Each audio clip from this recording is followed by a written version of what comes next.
Okay, time to finish this, and welcome back to Billy's Hobbies, where it is time to finish the Triumph of St. Catherine by getting the base painted. And I have to say, the detail on this looks absolutely amazing. Honestly, I kind of wish I could get a second one just to use as terrain. I mean, just look at it. The base is covered with Imperium architecture, statue, and relics. It's packed with a history of the Imperium, but it's also scarred by battle. It really shows that even the greatest worlds of the Imperiums are not safe in this universe. But I'm getting ahead of myself.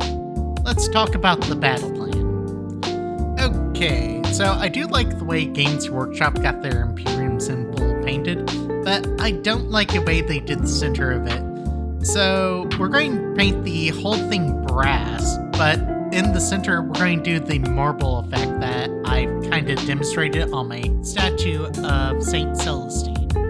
And for the fleur-de-lis, we're going to paint them brass as well. And this should kind of get rid of some of the monotony of the white. And it will go with the center of the base. And the edges of the roads here, we're going to do the marble effect as well. So I'm going to be masking them off. Last but not least, the stairs. We're just going to do a dry brush of gray, followed by non-oil shade. And if you're enjoying this series, make sure you like, comment, and subscribe. And remember to hit the bell so you don't miss future videos. Now let's begin by adding some dirt and earth tones beneath the stone.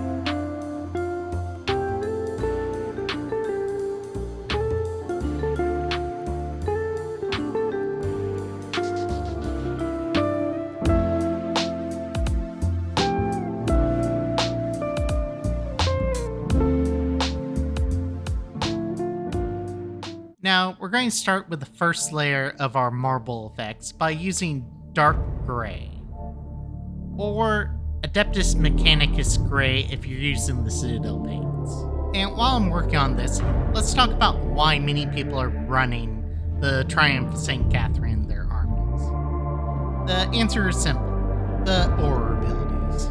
So, the Relic of Matriarchy is essentially broken down to 6 different aura abilities. And you can have about 2 of these abilities active at a time during a battle round. For our first ability, the Fiery Heart.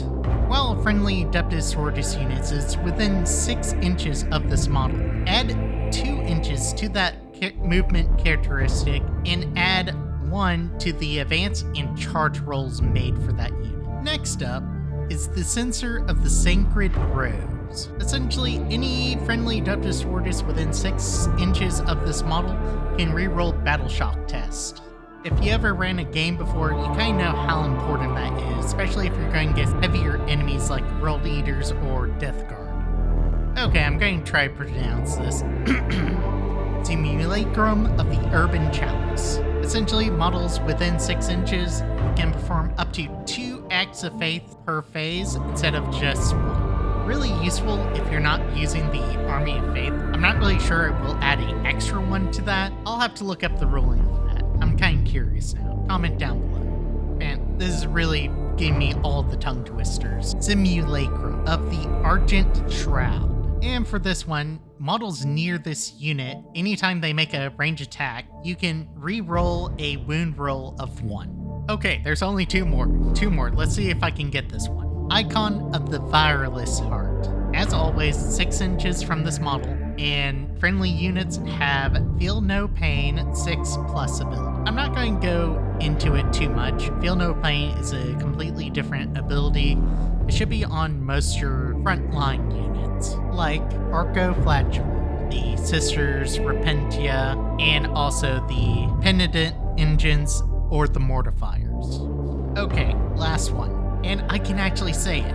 Petals of the Bloody Rose. Improve the armor penetration characteristic of melee weapons in that unit by 1. I would only recommend this one if this unit was being attacked, and you need better melee support for your bodyguard unit. Which, this kind of sucks because the only unit you can have the Triumph of St. Catherine lead is the Battle Sister Squad.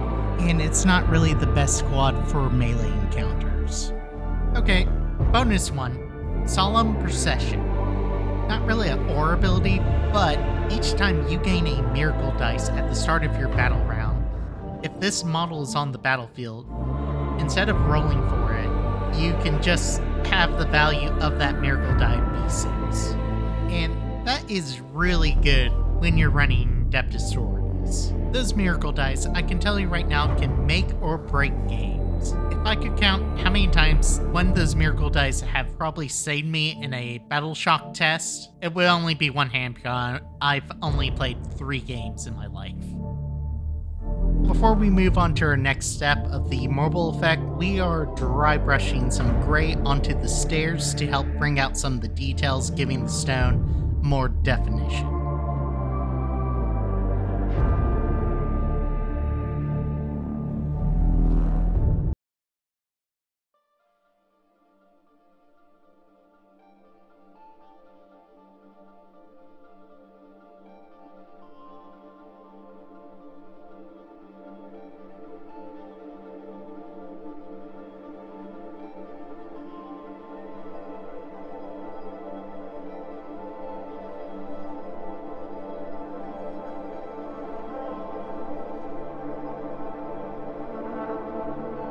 Next, I'm applying nun oil as part of the marble effect.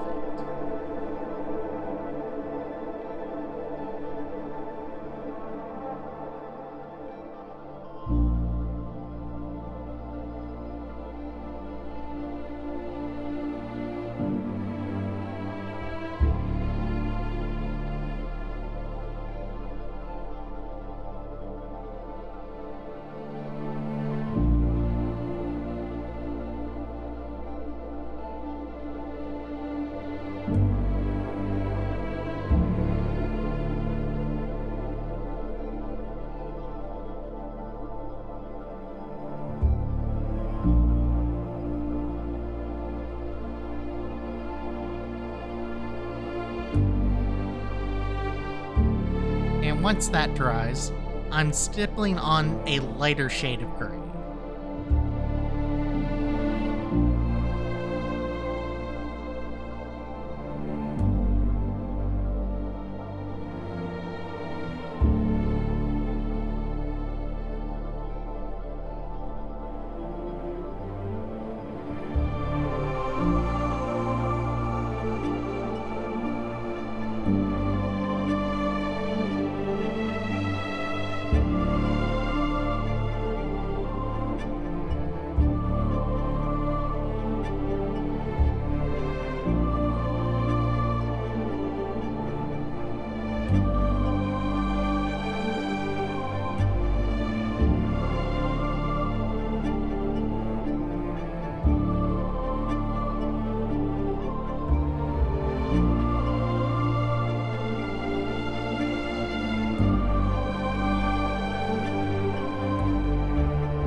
Then a even lighter shade of gray.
And finally, I'm putting on some gloss white.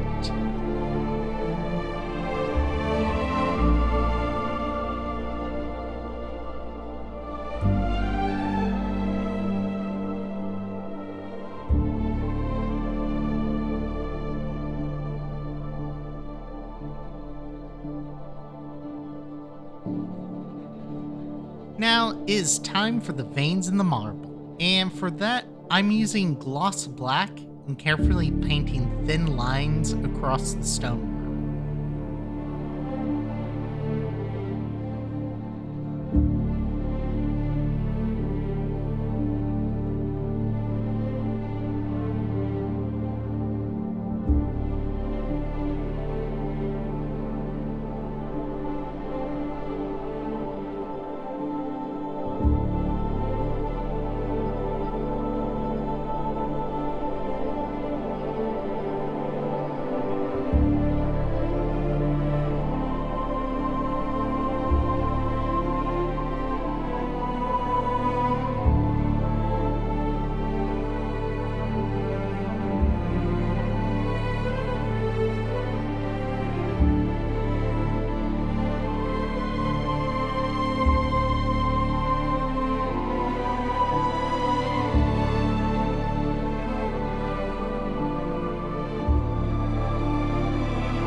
Now I'm dulling down the veins a little bit with gloss white paint.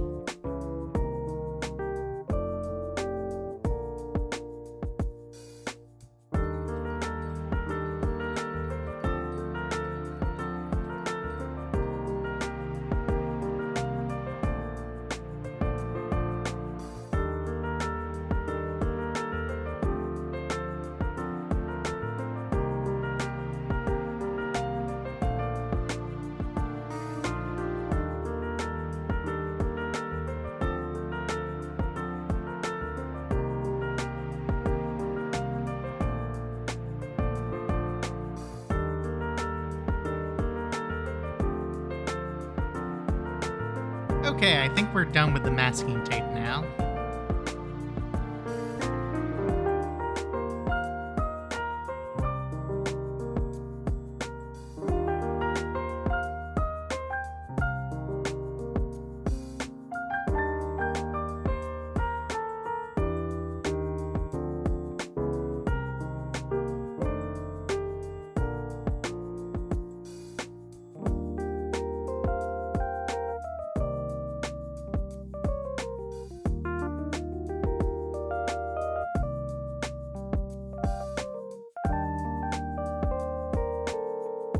Now, I think it's about time to put some brass on here. This base has so many little decorations and pieces of architecture that the metallic accents really help everything stand out.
I'm putting on some watered down Adeptus Mechanicus gray on here on some of the rubble.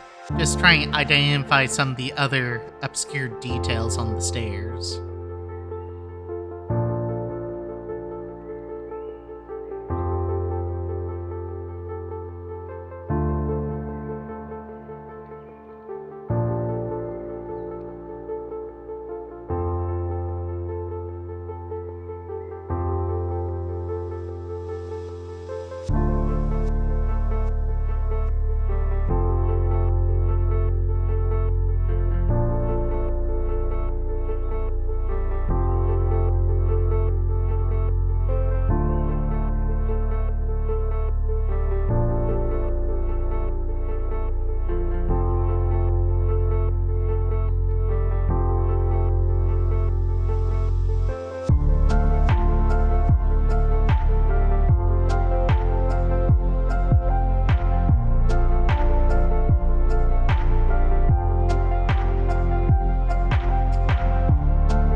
Now it's time to paint the rose petals, and these are the one thrown on the ground. And we are trying to do the same shade as we did with the Flower Girl mini in the last video. And you haven't checked that out, I highly recommend it. I'll put a link up above.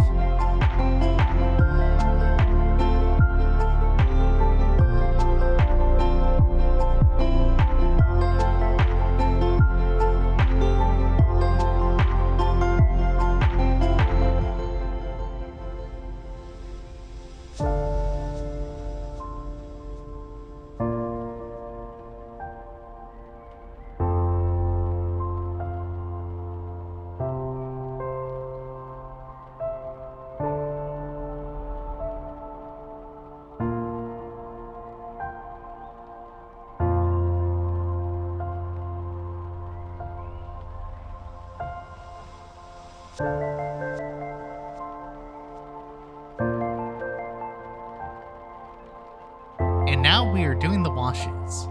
First off is we're doing the serif shade over some of the skulls, and then we're going to do it over the brass.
Now back to the rose petals, and we're just going to put a little bit of translucent red.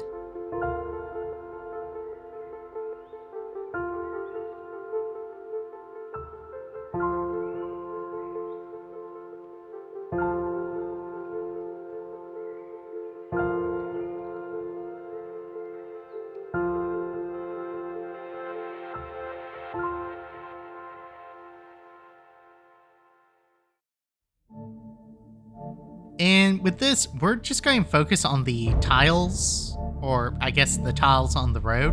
And we're also going to try to put it in some of the cracks of the marble as well.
let's put St. Catherine on there, and we're going to put on the honor guard, and I just love the detail on this model. This project has definitely been one of the biggest I've tackled on the channel, but seeing all the pieces come together make it worth the effort. And we're just going to do a quick spin here.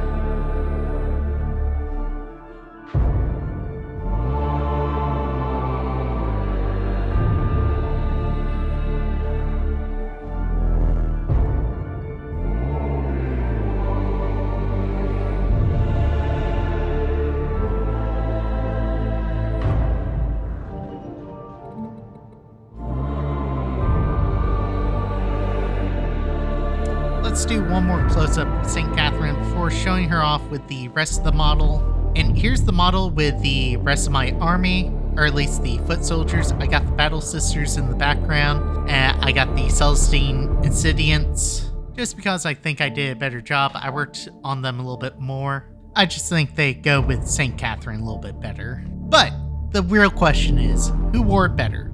St. Catherine or St. Celestine? Thanks for hanging out. See you all next time.